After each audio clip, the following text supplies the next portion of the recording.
Hello everyone, welcome to Geeks for Geeks. My name is Nathan Kaplas. So let's talk about today's problem. A problem name is print bracket numbers. So let's read the question first.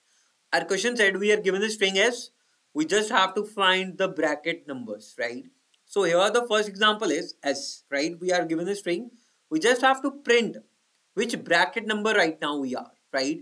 If it's closing, we have to print which bracket number we are closing. If we are at the opening bracket, similarly, we have to print which bracket number currently we are, right? So similar, we are given a two examples here. So let's understand the problem with the help of examples first.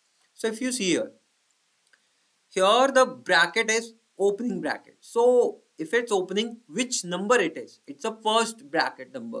We just have to print 1. When I move forward, right? So I encountered with this part, right? This character. Yeah, it's also a opening bracket. So which currently its number is? It's 2 right now, right? Again, when I move forward, right? I'm encountered with bracket, but it's a closing bracket.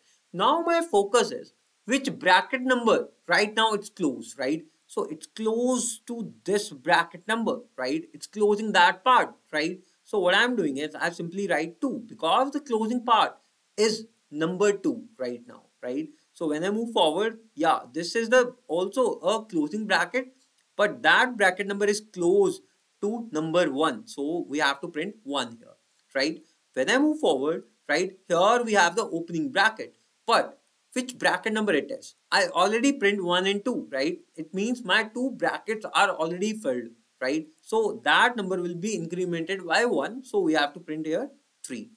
Again when I go forward, right, I have the closing bracket. So which bracket number it's closed? It's closed number 3. So we have to print 3, right? I hope you understand right now. Okay, so let's do one more dry run for this case. Now, when I'm here, it's number 1. When I move forward, it's number 2. When I move forward, it's number 3. When I move forward, it's number 4, right? Now when I am here, it's a closing bracket. But my question is, which bracket number it's closed? So it's close number 4, right? We have to print 4 again, right? So when I move forward, yeah, it's a opening bracket, number is 5. So our output is this, right? So I think you guess it how we can solve this question. We have to solve this question, right?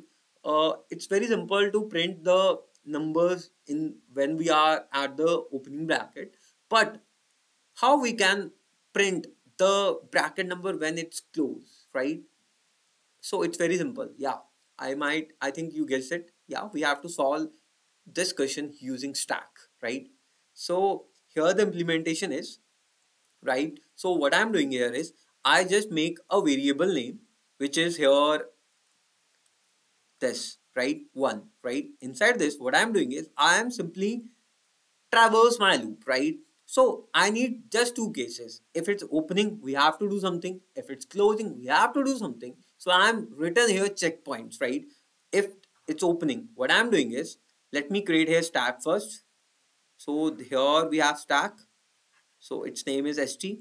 Now here I am written the vector v, right, where we have to store our answer, right? So when I move forward, I'm encountered with this, right?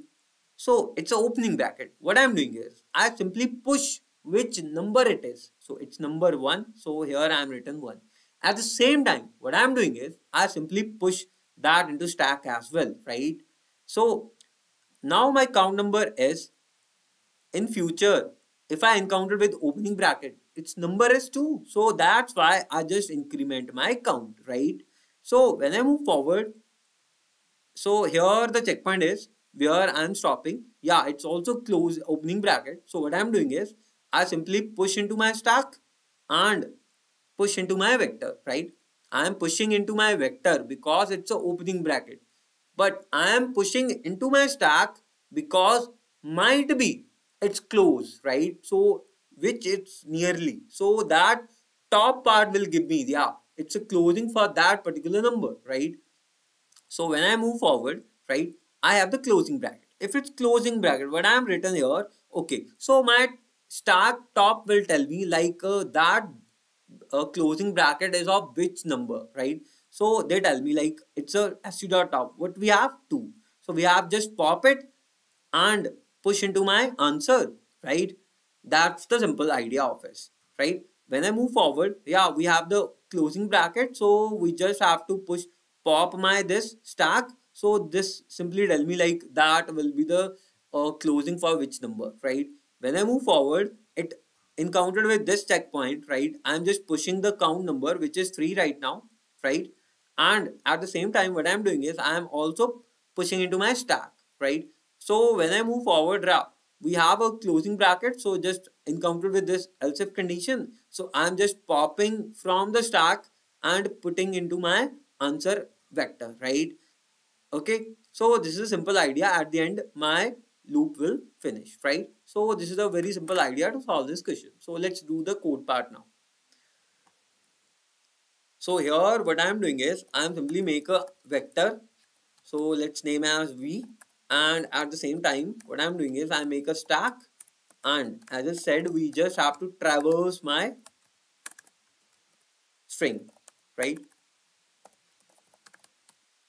So if s of I equal to it's opening, when if it's opening, what I'm doing is here I'm creating a count number. Which bracket we have, let's make it 1. So I simply push that into my stack vector count, and the same time I'm pushing that into my stack, right? And at the same time I increment my count. Else if it's closing part, if it's closing part, in the closing part again I am pushing into my vector answer. What we have to push the top part of my stack, and same time I am popping it.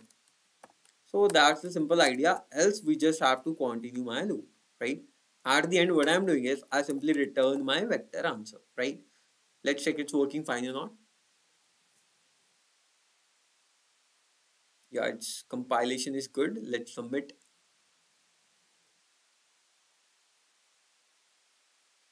Okay, so as you see, all the cases are passed, right? So yeah, the stack is simply used to check which bracket number it's closed, right? So I hope you understand the question and intuition, right? So let's talk about now its time complexity. Its complexity, if you see here, we just have to run our loop, right? And we just do the constant competition in our this for loop. So yeah, I hope you guess it. It's just the length of my string, right? It's a big of s, and in the stack part we are using the extra space, so it's a space might be big of s, right? So the time complexity is big of s, right, where s is the length of it, and the space in the worst case might we are using the same, right? So this is a simple idea to solve this question. So thank you so much.